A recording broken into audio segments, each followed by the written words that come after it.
Director of the Swami Vivekananda Cultural Center at the Consulate General of India in Durban, Dr. Chaitanya Prakash Yogi, Ms. Smita Maharaj, Ms. Virushka Patta, Ms. Cheryl Banwarilal, Mr. Piyush Khandelwal, distinguished guests and online members.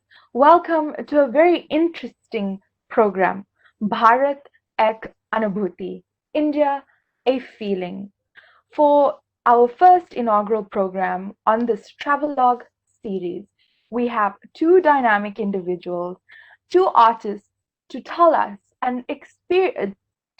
their experiences and share their feelings on the beautiful India. Our first guest speaker needs no introduction, and that is Miss Varushka Patta. Varushka ji is a senior classical dancer and the founder and director of Natya Ananda. Welcome, Varushka ji, for India A Feeling.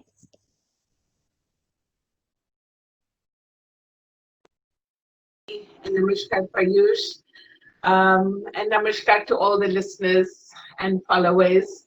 Thank you for this wonderful invitation to a wonderful program. I think all of us that have traveled or lived in India definitely has left our hearts in India.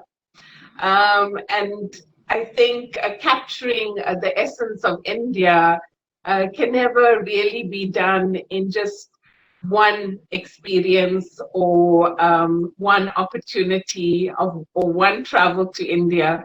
It happens over a journey that really one starts to live this dream and it grows on you, and that some people travel to India and they love it the first time, and some people just said India's not for me.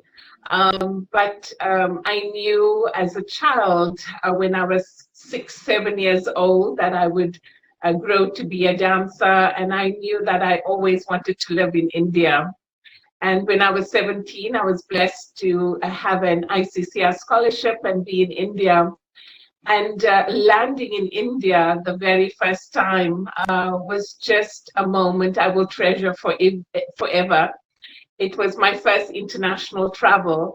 And landing in Chennai, I touched this holy ground and just thought, I'm so blessed that my forefathers have given me this opportunity to visit India and now be a student in India. I immediately I was so taken aback by Chennai heat. It's like arriving and you in an oven, and this amazing sense that around all you land in Chennai airport and on the wall is the entire Kurukshetra war, and Arjuna and Krishna on Parthasarathi on the chariot. And that was the first story I wrote, that landing in India was, I was now going to travel on my own chariot and, you know, enter a whole new plane. But I knew I would be guided and protected. And I was amazed by so many things on just landing. And then meeting my gurus was just the most amazing experience of my life. It was people I've always read about in books and watched programs on TV. There was no YouTube and online at that time, but it was a great gift to meet my gurus for the first time. And I just knew that that homely feeling and eating with them for the first time and staying with them overnight was just, it only happens in India, where people that you would adore just become your family. My day started with my first morning. I remembered at 4 o'clock in the morning what was the sound that was going, and it was temple bells. You know, I just thought, like, I was in such a shock. You know, I wasn't sure where I am. And waking up, I just thought, what a beautiful sound, that every day this was the sound that I woke up to.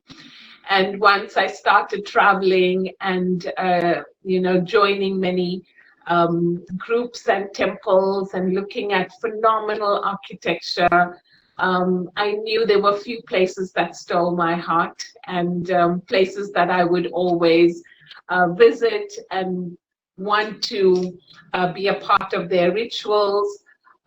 Those became the village temples. It wasn't the big opulent temples of that's always filled with a lot of tourists.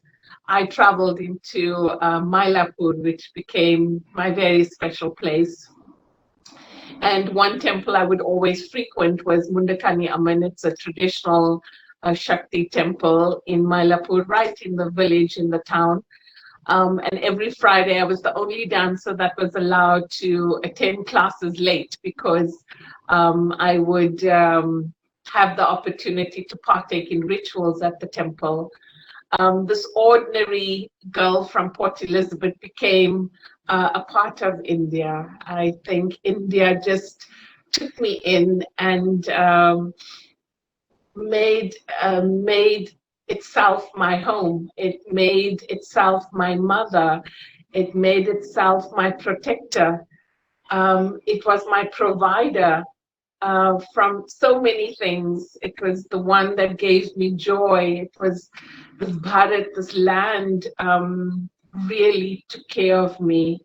The simple girl, again, I would say, my master gave me great opportunities in my school, and special things that I would remember about just dance classes was some of the highlights was, being chosen to take part in, movie producers and directors would come to our school to choose traditional South Indian girls.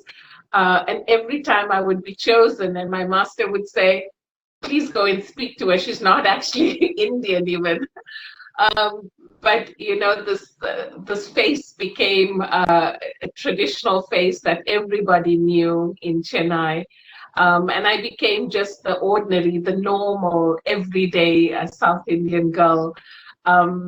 Something I remember so fondly was that I had taken part in the movie with Aishwarya Rai, with In Kandakonde, the first Tamil movie. So I got to experience what it's like to be treated like a movie star. It just lasted very short in my lifespan because I knew I'm committed to being a dancer. But everyone that knows Adyar, we take the 47A bus. And I had done my classes and I was waiting at the bus stand. And here comes up the bus and I'm on the bus. I had done the advert for Hammam soap, the Ayurvedic soap, and all the ladies standing by and they're looking at me and they're saying in Tamil, is that not you? So I said, yes, that is me. It was so strange. I drove on the bus, the conductor, no one had cell phones or anything at that time to take a picture, but it was so special. All these old ladies and the conductor were so excited. They thought I was someone famous getting on the bus. But I was just a simple poor girl going about her thing and just on my journey. That bus took me, like all the travels, like we get on a train journey in India is the most amazing experience. How we meet people, how we look out of the window, and it's a whole world. The breeze that just blows through your hair, and the stops and the food, let alone all the smells of each station. But it's eating together. I remember families sharing food with us. So it was a beautiful experience to travel from city to city, many journeys on dance performances, temple pilgrimages. So I've done buses, I've done trains, I've had my own kinetic Honda. I've driven from Chennai to Bangalore with friends. And I've had a car there. So I've had wonderful experiences that will always remain with me. And then I would think that the pilgrimages were definitely something that touched my heart. The surrender, the silence, the realization that I was on holy land, and that people speak of Bharat has everything. And I truly saw that. I truly saw that experience of richness, of uniqueness was all just in front of us. I didn't have to look beyond or ahead. It was just the experience of every single day, of miracles that would happen, gifts of all our performances, of all my visits, so many treasures of my temple experiences, of my performances. The best thing is that no one knew my name. No one knew I was a foreign girl. People would remember my altar-stained feet, and they would know she's the dancer from the night before. And the respect that we get in a temple is beyond anything of seeing us as ordinary dancers or ordinary ladies walking on the street. It's because we are respected in the form and in the homes of the temples because of being dancers. So my journey as a dancer goes beyond anything I can actually explain, from mystical Vrindavan to having my heart stolen in Chidambaram, Tanjavur Brihadishwara, Madurai Meenakshi, Sriveliputtur, many temples. The Golden Temple. I've traveled beyond anything I could have ever imagined in my life, my young, insignificant life, I would think. But I'm so blessed that the heavens have just given me this opportunity of travel into Bharat, that has taken me in as a child.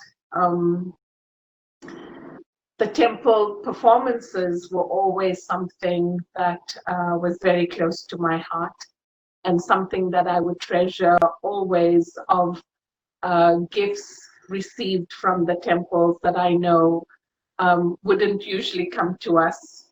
And this was, Tirupati was a very huge opportunity for me.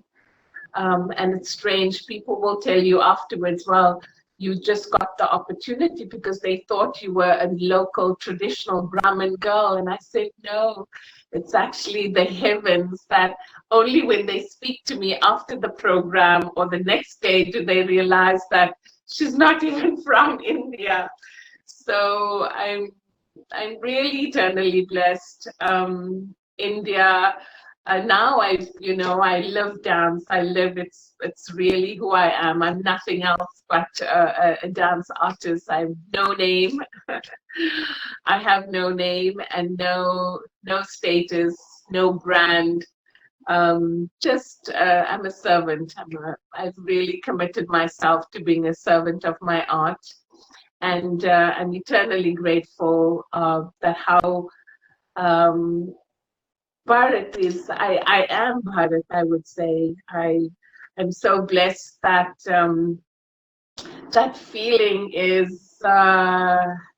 It's something when I share with my kids stories, and we make special chaat items and pav bhajis and exclusive food also from India, and I tell them the stories of how we've traveled and eaten on the roadside, and I've dined with the VIP people on the Lake Palace in Udaipur, and the food is still the same, you know. So it's not where you eat. It's about being humble. About there's no difference. There's no difference of the experience, because I think when you are present in the moment and you are connected to that experience, that is what is so significant. So my heart is definitely in India. It's been stolen over and over and over again.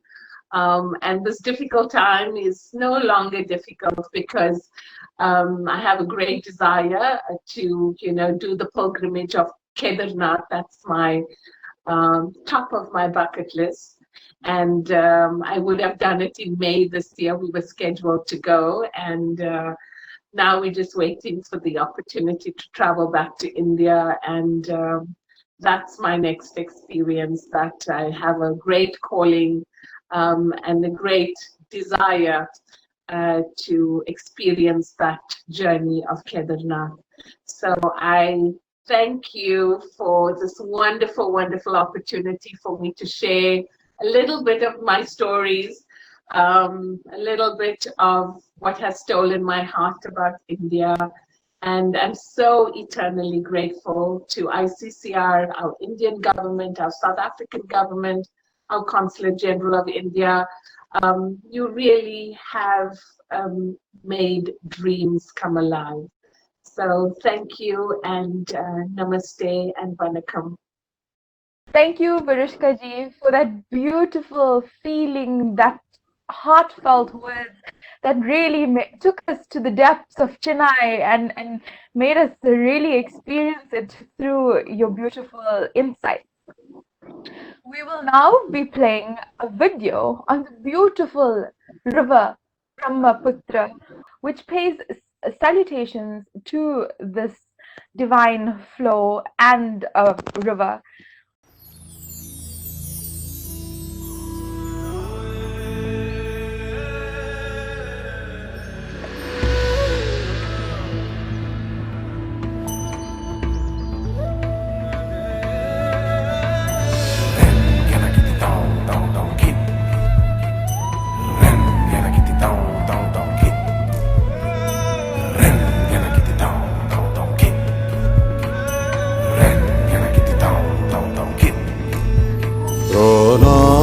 Brahmaputra Namami Brahmaputra कभी शांत बहे कभी रुद्र पल पल एक नया चित्र ओ जिंदगी के सखा यूं ही बहना तू है सृष्टि ब्रह्मा तेरे पिता ब्रह्मपुत्र नमामि ब्रह्मपुत्र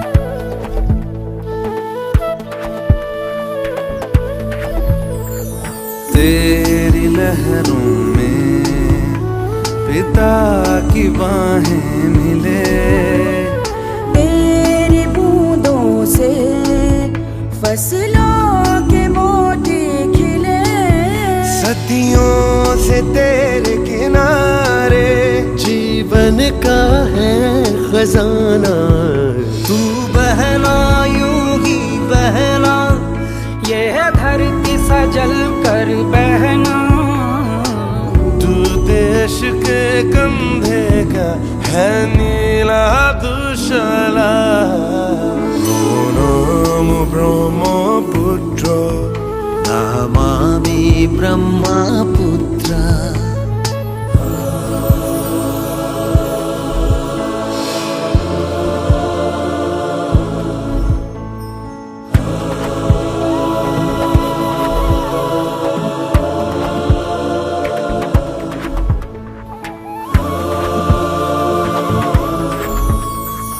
तेरी लहर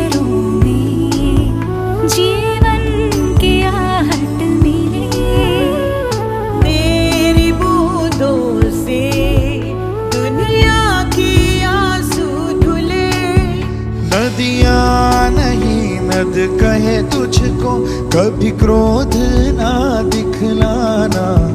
तेरा सदियों से जारी है बहना, तुझे क्या क्या नहीं पड़ा सहना। यहाँ बसी हर धड़कन का तू ही है रखवाला। प्रणामो ब्रह्मपुत्र, नमामि ब्रह्मपुत्र। कभी शांत बहे कभी रुद्र, पल पल एक नया चित्र। ओ जिंदगी के सखा, यूं ही बहना। तू है सृष्टि ब्रह्मा तेरे पिता। प्रणामो Brahmaputra, Namami Brahmaputra. प्रणामो Brahmaputra, Namami Brahmaputra. Brahmaputra Brahmaputra.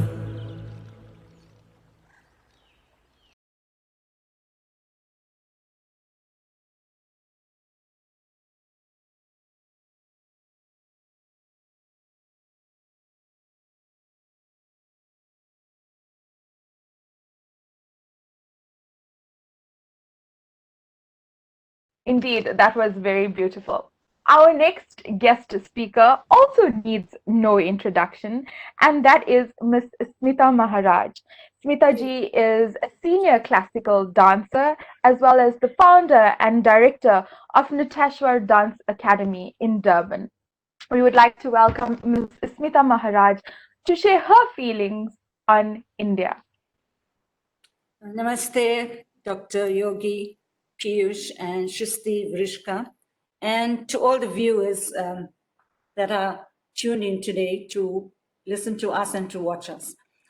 I'm sure many of you have had absolutely great experiences, and I haven't come across many that have gone to India and told me that they would never go back. It's always, I've been there and I'm just waiting to go back. That's the response you get. And I fortunately was one of the lucky ones to have gone in late 70s at the time.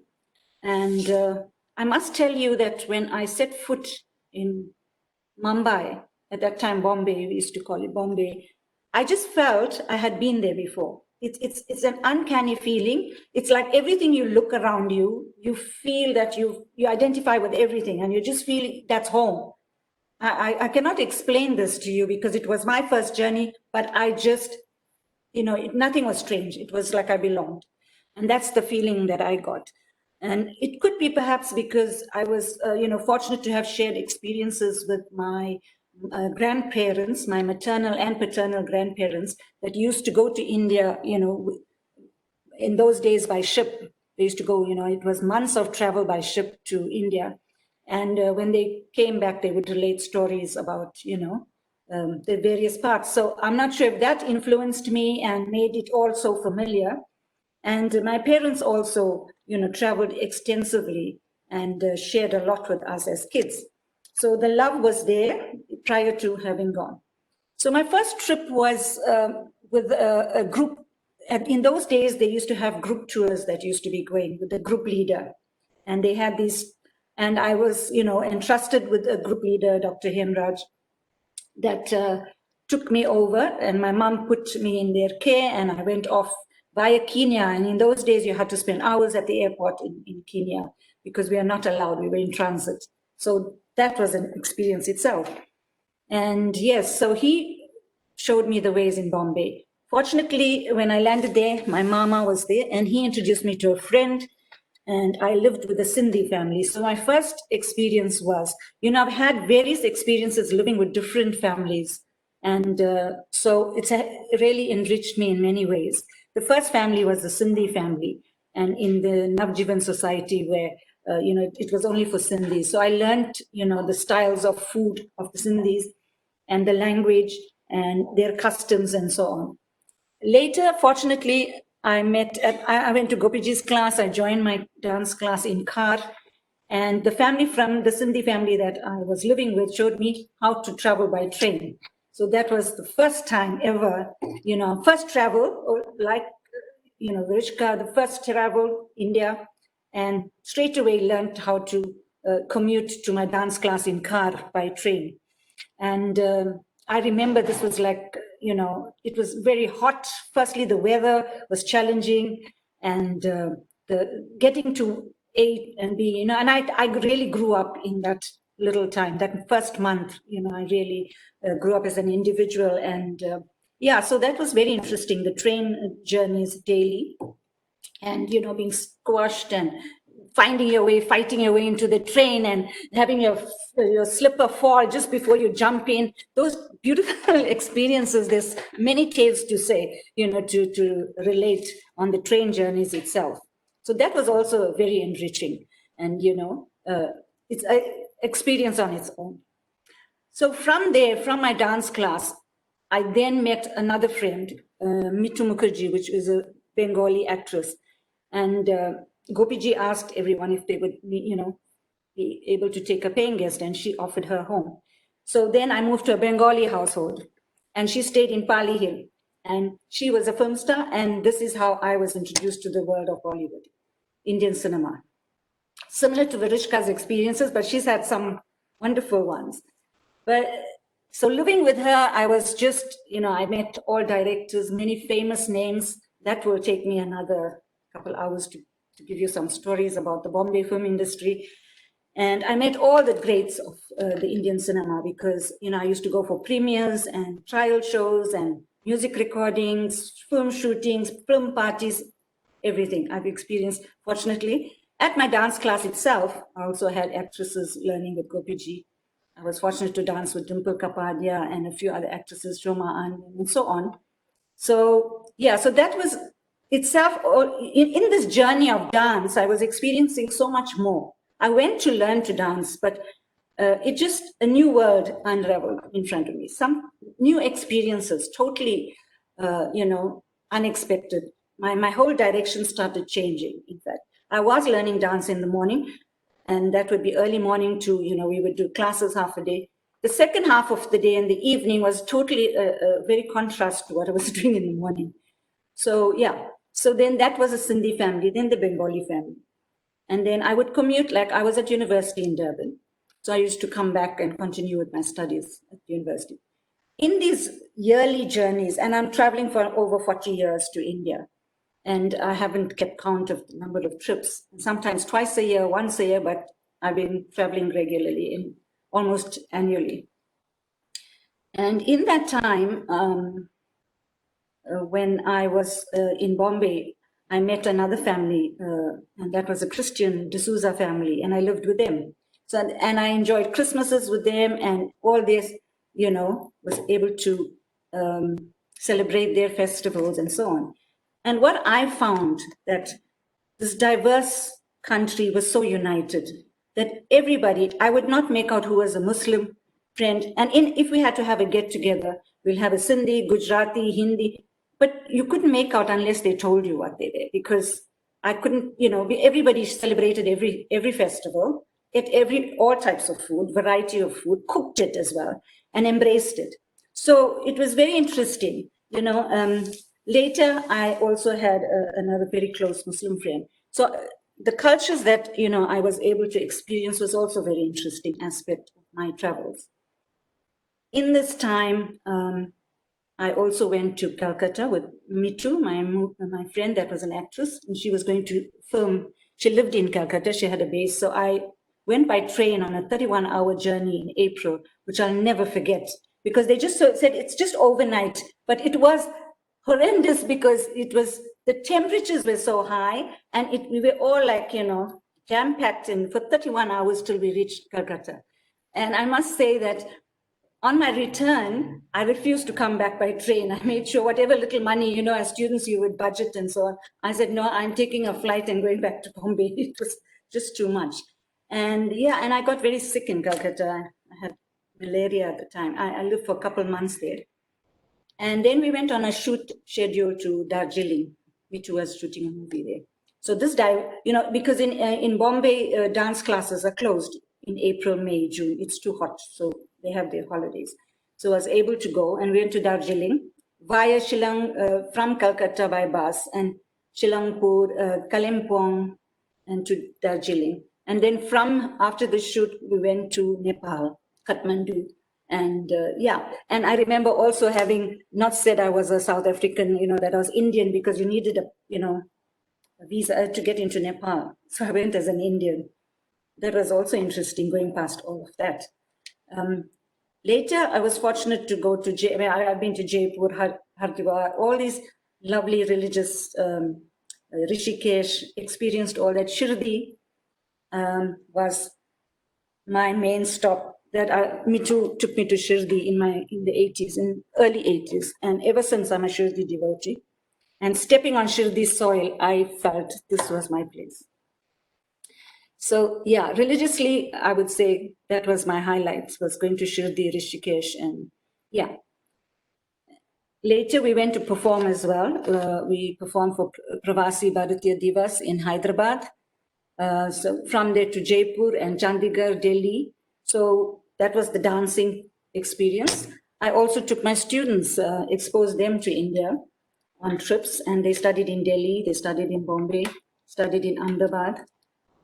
So yeah, we've had a few varieties of teachers in different states and experienced that with my students. And the love for India grew with them as well. If I have to go on about the food, like Varishka said, the food is amazing, amazing. I had never, ever tasted such variety, such, I can't explain this. How can one country have so much? Every state, different language, different food, and variety of food too in one state. It's just unbelievable. And here we are, our food is very simple and straightforward. So yeah, the amazing cuisine was fantastic. The languages, I was amazed by the languages, every state, it just changed, the language changed. And I learned a couple, Marathi and Bengali and Gujarati, Sindhi, little of everything. And so it was so interesting and enriching, I must say. So that's a bit of that history. And to tell you, I started off as a tourist and then a student. And, thereafter, fortunately, our family was able, we have a family residence now in Juhu, which we go to for the last over 25 years. And now like a kind of resident of the country and, part-time resident. And our family has also built a temple in Bihar, and that's where I come from. My great-grandfather left Bihar. And we did the inauguration last 2 years now, the temple. So it's been a long, interesting journey from just being a tourist to now being part of that, and then having traced our ancestors and gone to the village and Patna and, Muzaffarpur and Thane district. So it was like all of that, discovering our roots, and the temple, that was our latest, So it's been a very long, interesting journey. And there's much more to say, but this is just the outline of what happened to me. And when you say India, a feeling, it's just that you cannot describe this feeling of the country. This oneness, this belonging, the sense of belonging and at home feeling that is amazing. And I hope to retire there one day. So thank you, everyone. Thank you so much, Smita ji, for those beautiful insights and feelings shared with us. We have come to the conclusion of today's very interesting program, India, a Feeling. I would like to call upon my colleague, Ms. Cheryl Banwarilal, to render this afternoon's vote of thanks. On behalf of the Swami Vivekananda Cultural Center, the Consulate General of India in Durban, I would like to express our deep gratitude and say thank you to Miss Smita Maharaj. I would like to express our deep gratitude and say a huge thank you to Miss Barushka Patel. I would like to thank the Director, Swami Vivekananda Cultural Center, Dr. Chaitanya Prakash Yogi. I would like to say a huge thank you to Ms. Shristi Harinaran for always being our lovely MC. I would like to say a huge thank you and express our deep gratitude to Mr. Piyush Khandelwal for all the technical support in making all our online programs a success. Thank you and stay home.